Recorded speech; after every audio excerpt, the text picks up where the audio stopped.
Mis amados, mi nombre es María Hernández. Hoy les voy a hablar de Apocalipsis, los séptimos eventos, es decir, la séptima copa, el séptimo sello, la séptima trompeta y la séptima copa. Esta es la tercera parte del video. Hoy realmente vamos a tocar el tema de la séptima copa, porque en los otros dos videos del mismo tema, pues ya di los sellos y terminé las trompetas, la séptima trompeta. Bueno, esta séptima copa va de Apocalipsis 16, capítulo 16, versículo 17, hasta finalizar el Apocalipsis, que es el capítulo 22, versículo 20.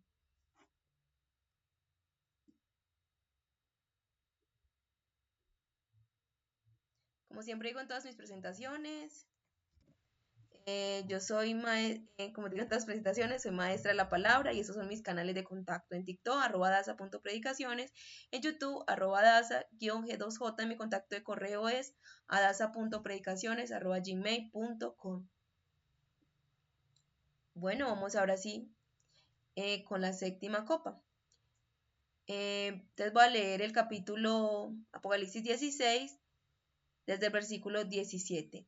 Y el séptimo derramó, estamos hablando de un ángel, ¿cierto? El séptimo ángel derramó su copa en el aire y salió una gran voz del santuario desde el trono diciendo, hecho está.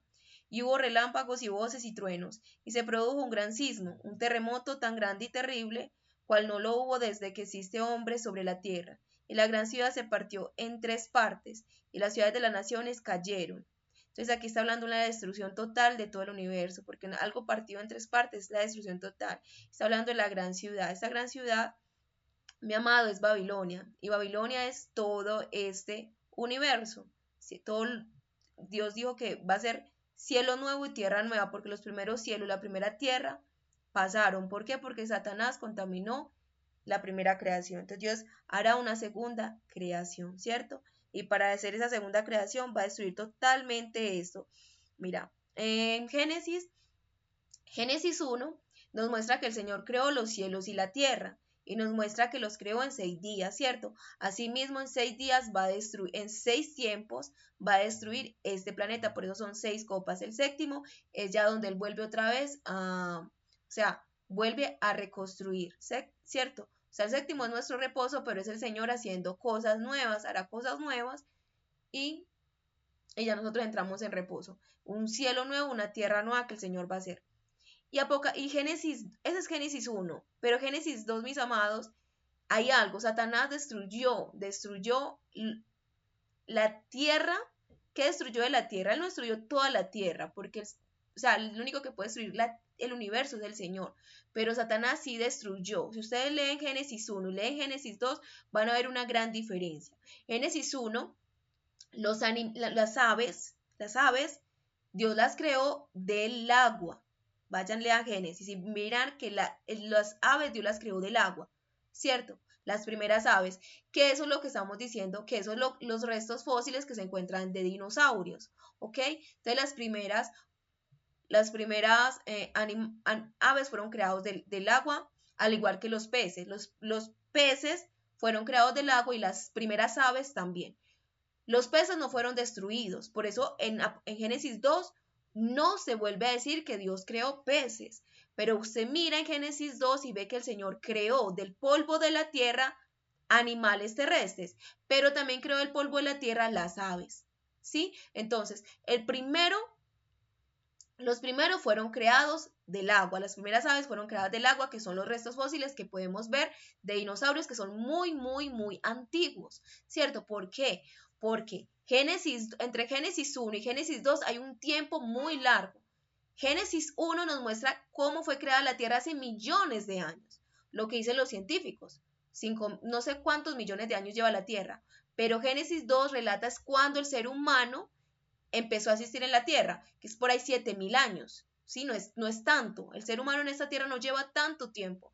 Pero lo que sí lleva mucho tiempo son los peces, llevan el tiempo de la misma creación de todo el universo.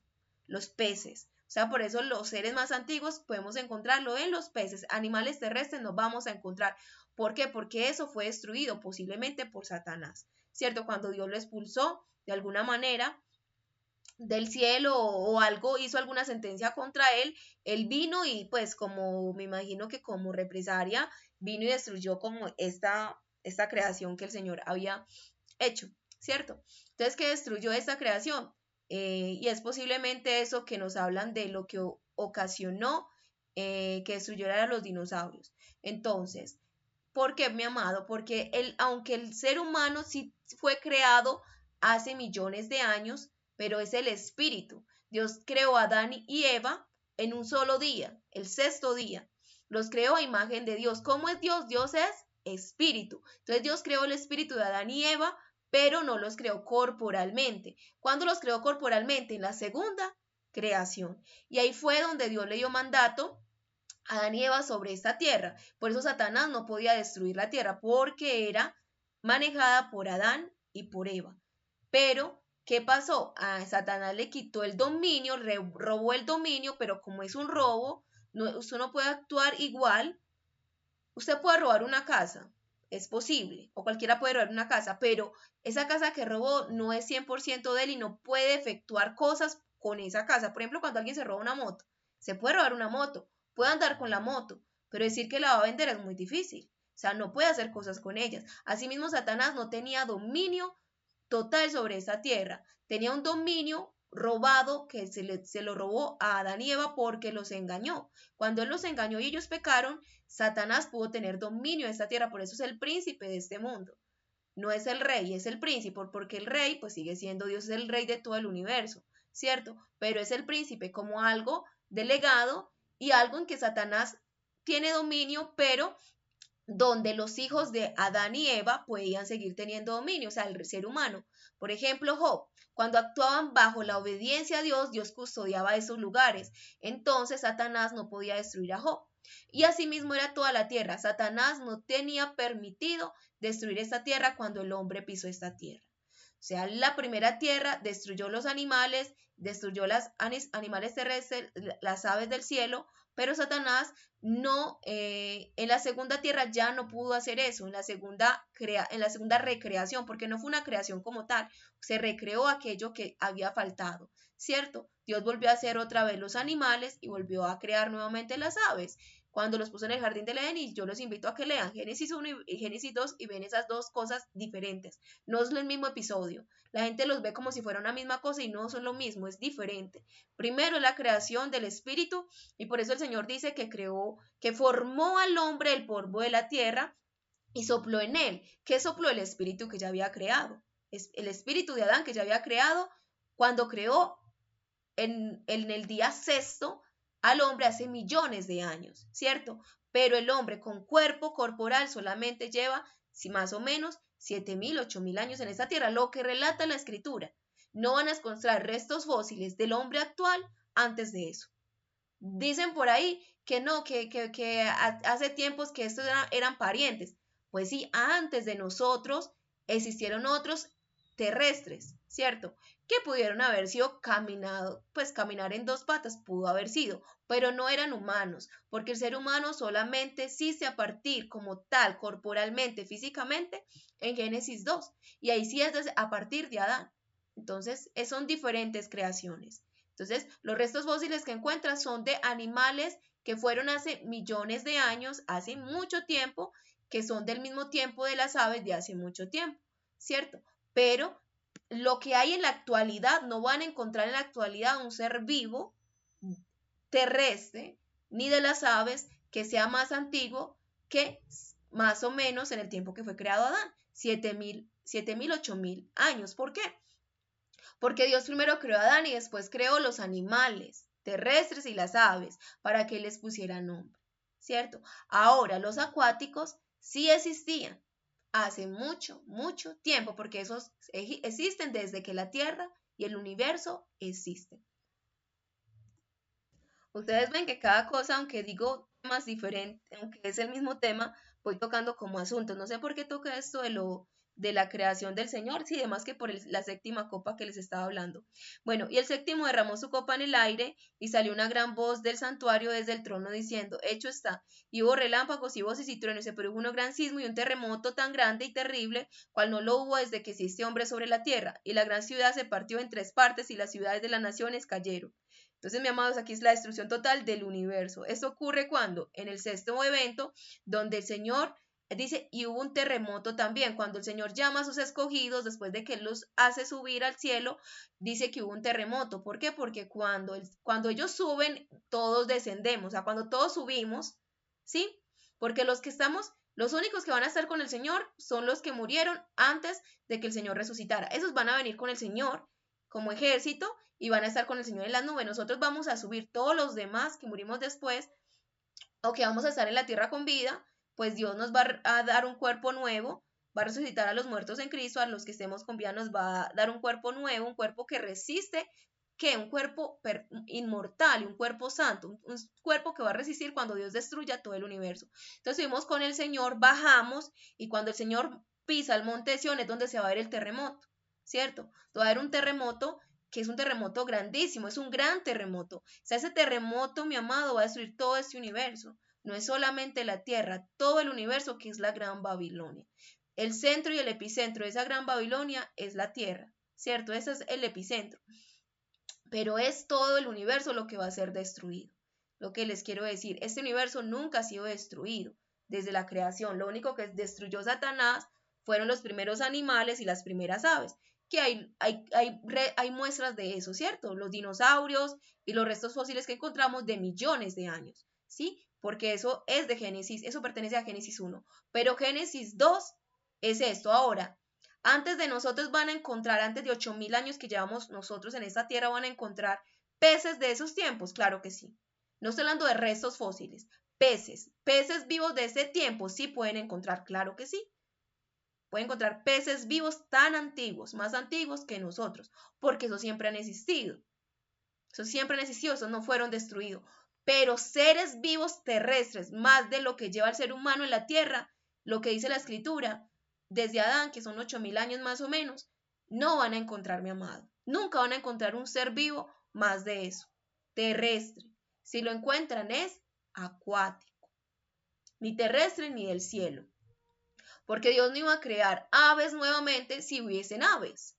Las aves ya dejaron de existir también. O sea, Satanás dañó todo, lo único que se salvó era lo que estaba en el agua. Pero lo que estaba en la tierra y en el aire se destruyó. Entonces esa va a ser la destrucción que el Señor va a traer. Bueno, la Gran Babilonia vino en memoria delante de Dios para que se le diera el cáliz del vino de su ira.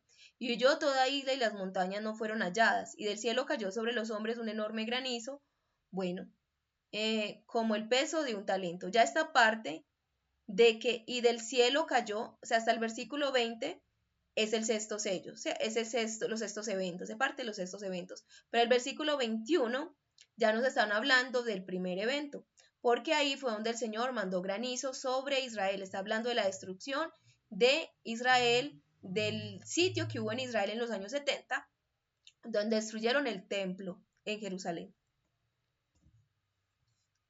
Bueno, y del cielo cayó sobre los hombres un enorme granizo como el peso de un talento, y los hombres blasfemaron contra Dios por la plaga del granizo, porque la plaga de ese era sobremanera grande. Entonces esto está hablando de esas personas que se quedaron en el templo en Jerusalén, porque Dios les dijo, Jesucristo les dijo que huyeran de ahí, pero ellos no hicieron caso, y entonces realmente ellos, la gente que murió en ese tiempo en el templo, estaba en el sitio de Jerusalén, estaban llenas de odio, de rencor. Porque el Señor no quería que ellos se enfrentaran. Mis amados, cuando Dios manda a cautividad, uno tiene que ir a cautividad. Eso se llama rebeldía. Por eso antiguamente se hacían esclavos, y Pablo no le decía a los esclavos que se rebelaran, decía que obedecieran, porque eso se llama, si uno siendo esclavo va en contra, se llama igual rebeldía. O sea, un hijo de Dios no se rebela y dice, pero es que el Señor no nos quiere de esclavos. Dios no nos quiere de esclavos. Lo de ser esclavos terrenales, vaya y venga. Lo que Dios nos libera es de ser esclavos espirituales. Por eso lo que cuenta Pablo es, el que es esclavo terrenal, cuando viene a Cristo, ya es libre. Y dice lo siguiente, el que es libre cuando viene a Cristo se vuelve esclavo de Cristo. Si él no es esclavo de Cristo, no realmente es esclavo de Cristo, que es libre espiritualmente porque no está atado a Satanás ni al pecado, se vuelve esclavo de Cristo por decisión propia. No es un esclavo que, miren, en el Antiguo Testamento había una parte que decía, el esclavo, yo no me acuerdo cómo era, el esclavo tenía que cumplir como un periodo para pagar como su tiempo de esclavitud o algo así, pero si el esclavo pagando ese periodo veía que su amo lo trató muy bien, él mismo se decía, yo quiero ser su esclavo, y entonces ya era esclavo como para siempre. Eso es lo que somos nosotros, esclavos de Cristo para siempre, pero por decisión propia. Ser esclavos, los esclavos de Cristo que somos es por decisión propia. ¿Y por qué habla este tema del esclavo? Sí, por la rebelión que ellos tuvieron. O sea, el pueblo de Israel no se puede rebelar. Incluso nosotros como hijos de Dios no nos podemos rebelar. El único tiempo en que ellos pudieron tomar, y ni siquiera fue rebelarse, fue con Egipto, y ellos no se rebelaron contra Egipto. Dios los sacó con brazo extendido. O sea, fue Dios que peleó contra Egipto para sacarlos de ahí. Es que, mejor dicho, los echaron de Egipto. A ellos los echaron de Egipto porque la mano de Dios estaba acabando Egipto. Y ellos decían, entre más se quedan ellos aquí, más nos va a acabar Dios. Entonces que se vayan porque Dios nos está destruyendo. Entonces los echaron. O sea, ellos no se rebelaron contra Egipto, los echaron de allá. Y ellos nunca pelearon contra los egipcios. Ellos eran esclavos en Egipto, pero nunca pelearon con los egipcios. Dios peleó contra los egipcios por ellos. Ahora, cuando ellos fueron a la tierra prometida, ahí sí ellos pelearon, porque ellos ahí no tenían amo, no tenían dueño, ya ellos se volvieron libres. ¿Cómo se muestra la libertad que ellos tuvieron? Ellos fueron circuncidados, ¿cierto? Ellos los circuncidaron antes de entrar a la tierra prometida, para ir a pelear. ¿Por qué? Porque ellos tenían que ser circuncidados para demostrar que ya no eran esclavos. Eso es lo que demuestra. Cuando se circuncidaron ya no eran esclavos. Ahora, ellos, después de que se destruyó, después de que pasó lo de Babilonia, mis amados, ellos tuvieron un periodo donde ellos tuvieron reyes y bueno, en ese periodo ellos eran libres. Si venía un ejército no era rebelión, ellos peleaban. Cada nación peleaba entre eso. Por ejemplo, un policía, cuando un policía pelea hablemos de los soldados de Colombia pelean con la guerrilla o pelean con los paramilitares, ¿qué pasa? Pues yo creo que los paramilitares ya no existen, no sé. Bueno, cuando pelean con la guerrilla, ¿qué pasa? Que no hay esto. Bueno, sí, mentiras que existen, sí existen, es que las águilas negras, ¿cierto? Bueno, entonces cuando el ejército colombiano pelea contra la guerrilla y pelea contra los paramilitares, ¿qué pasa? Ellos no están en rebeldía, porque ellos están bajo una soberanía, bajo un estado de derecho, bajo un estado legal, legítimo. Dios avala lo legítimo, no la rebeldía, pero los paramilitares y los guerrilleros están bajo rebeldía, no están bajo Dios, ¿cierto? Por eso, un hijo de Dios puede estar en la policía, pero no puede estar en los otros bandos que son, de alguna manera, son fuera del Estado, no pueden. Y siendo parte del ejército, haciendo parte de la policía, tienen que someterse y cumplir normas del ejército sin dejar de cumplir las normas de Dios. Es decir, no pueden aceptar robos, ni corrupción, nada de eso. Así la entidad se corrompa. Ellos no pueden porque si son hijos de Dios, tienen que dejar incluso que los maten. Mire, en un tiempo pasó eso. Muchos soldados que se rebelaron de pronto contra un gobierno que pronto en el tiempo no quiso hacer las cosas bien, sea sea cerca del tiempo, lejos o lo que sea. ¿Qué pasaba? Más fácil los mataban, ¿cierto? Pero es lo que tenía que hacer un hijo de Dios. Pero no podía, o sea, no hay excusa, mi amada. Si usted es policía, si usted es soldado, a usted le mandan a hacer lo malo y usted lo hace, no hay excusa. Y lo malo es cosas que están fuera de la ley, de la norma. Lo que está en la norma generalmente es legal. Generalmente no hay una cosa legal que vaya en contra de Dios, ¿cierto? Porque aquí en Colombia el asesinato es un delito. Ahora, lo que pasa es que ustedes que ejercen las armas, cuando se enfrentan en combate, pues tienen esa autoridad. Porque no es un asesinato, es una defensa. Dios no lo ve como asesinato, sino como que estamos defendiendo una nación, ¿cierto? ¿De quiénes? De los rebeldes. Entonces es una autoridad que Dios le ha dado a esas personas y eso Dios no lo convierte en un asesinato, pero es bajo normas legales. Ahora, si usted va y alguien que está sin armas, él levantó la mano y usted en todo caso lo ejecutó, para Dios eso es pecado y para el Estado también va a ser pecado. Va a ser pecado, no va a ser delito, porque usted hizo algo que no debía hacer. Si alguien le levantó las manos, eso hace parte del derecho internacional humanitario. Usted no va, usted ataca al que está armado, usted no ataca a alguien que está indefenso, o sea, siendo soldado. Entonces, es esto. ¿Por qué digo esto? Porque ellos, después que salieron de Egipto, tuvo un tiempo de gobierno. Y ese tiempo de gobierno de ellos, que era legal, fue hasta que fueron llevados por Babilonia. Cuando ellos fueron llevados por Babilonia, pero ¿quiénes? Los de la tribu de Israel, los de la tribu de Judá. Porque los otros, los de Israel, fueron llevados por los asirios o los sirios, no me acuerdo, también, y fueron dispersos. Y esas tribus casi que se perdieron, pero no se perdieron, porque mire que de ahí se rescatan cuando viene Cristo. De la tribu de Aser encontramos gente. Y hay otra persona que no me acuerdo de qué tribu era, pero una profetisa de Aser que oraba o no sé, pero sí vemos que habían de la tribu de Aser. Ahí estaban, aún cuando vino el Señor Jesucristo. O sea, esas tribus realmente no estaban perdidas. El que seguía al Señor, mejor dicho, todo el que seguía al Señor iba y adoraba en el templo en Jerusalén. Lo que pasa es que cuando